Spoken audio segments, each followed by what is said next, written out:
માંડવી તાલુકા પંચાયતની પ્રથમ સામાન્ય સભામાં વિપક્ષના ગરમાવા વચ્ચે કારોબારી સમિતિ અને સામાજિક ન્યાય સમિતિની રચના થઈ.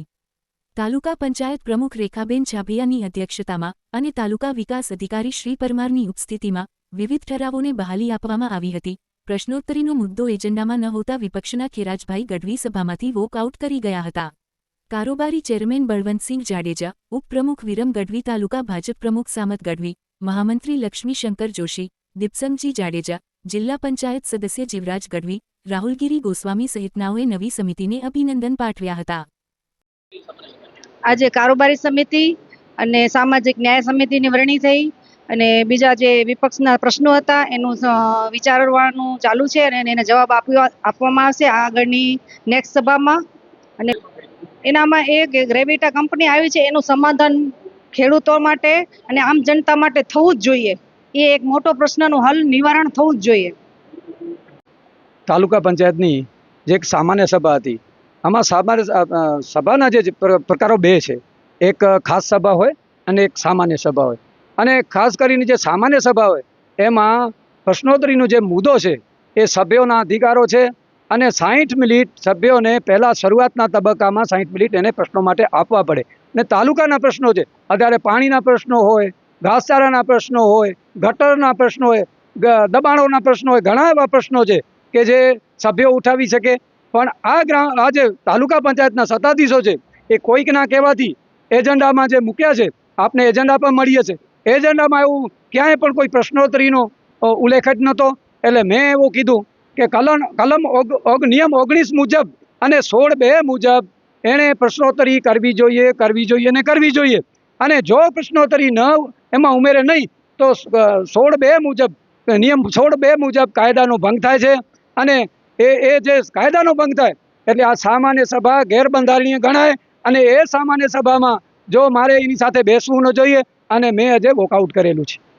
ખેરાજભાઈ, ખાસ કરીને પ્રજાનો જે અવાજ છે વિપક્ષને બનવાની જરૂર બનતી હોય છે, ત્યારે ઘણા લાંબા સમયથી તાલુકા પંચાયતમાં વિપક્ષનો અભાવ હતો. આપની હવે ઉપસ્થિતિ છે, આપના સાથીદારોની ઉપસ્થિતિ છે, તો વિપક્ષ કેવું રહેશે?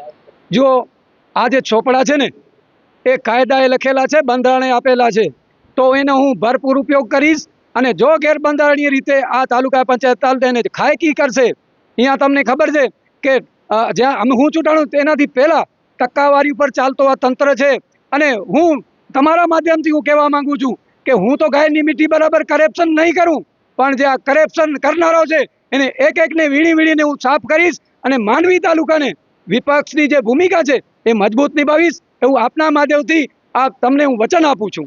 જે પ્રજાએ ચૂંટ્યા છે એને અમે ન્યાય આપી, એના પ્રશ્નોને વાચા આપી, એને જે કનડતા પ્રશ્નો જે ચૂંટણી સમયે અને જે અમારા જોયામાં આવ્યા હતા એ બધાને અમે વાચા આપી, રજૂઆત કરી અને એનો ઉકેલ લાવ્યો. એટલે સૌપ્રથમ તો આ સભામાં જે પહેલાં અમે રજૂઆત કરી ખેરાજભાઈએ અને અમે કે આ સભા થોડીક કાયદાકીય દ્રષ્ટિએ, ટેકનિકલ દ્રષ્ટિએ ગેરબંધારણીય કહેવાય.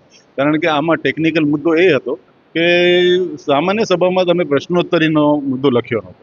હકીકતે જો પ્રજાના પ્રશ્નો માટે આપણે ભેગા થતા હોઈએ અને પ્રશ્નોત્તરી ન થાય તો એનો કોઈ આ સભાનો કોઈ મતલબ રહેતો નથી. જો કારોબારી ચેરમેન માટે અને ન્યાય સમિતિની ચેરમેન જ રચના કરવાની હતી તો એમણે પક્ષીય રીતે કરીને અહીંયા જાહેર કરી દીધું હોત તો એ વસ્તુ થઈ જાત. પણ તમે સામાન્ય સભા બોલાવી છે. સામાન્ય સભાઓ બોલાવવાનો અર્થ જ એ થાય છે કે દરેક સભ્યને પોતાના વિસ્તારની પોતાની જેને કે જરૂરિયાતો છે, પોતાની જે પ્રશ્નોત્તરી છે એ કરવાની તક આપવામાં આવે અને એનો નિકાલ છે એ પ્રમુખ અને ટીડીઓ શ્રી દ્વારા થાય. આ અમારી રજૂઆત હતી અને એ યોગ્ય માંગણી હતી. અને ખેરાજભાઈનો મુદ્દો પણ ટેકનિકલ મુદ્દો સાચો હતો. અને હજી હું એમ કહેવા માગીશ વહીવટી તંત્રને કે કાયદેસર આપણે સામાન્ય સભાઓ ચલાવીને તાલુકાની સમગ્ર જનતા જે સત્તાથી બહાર છે, અમે લોકો સત્તાથી બહાર છે પણ અમારી સાથે 5 બેઠકો અમારી સાથે પણ છે, 4 બેઠકો છે અને બીજા મતો પણ અમને મળ્યા છે. એટલે 30-40% જેવી પ્રજા અમારી સાથે છે. તો એમનો પણ પ્રશ્નો હલ કરવાનો અમને મોકો મળવો જોઈએ અને હંમેશા એ વસ્તુને પ્રાધાન્ય આપી અને એ વસ્તુને જેને કહેવાય આપણે સોલ્વ કરવી જોઈએ એવી મારું મત છે અને આ મારી રજૂઆત છે.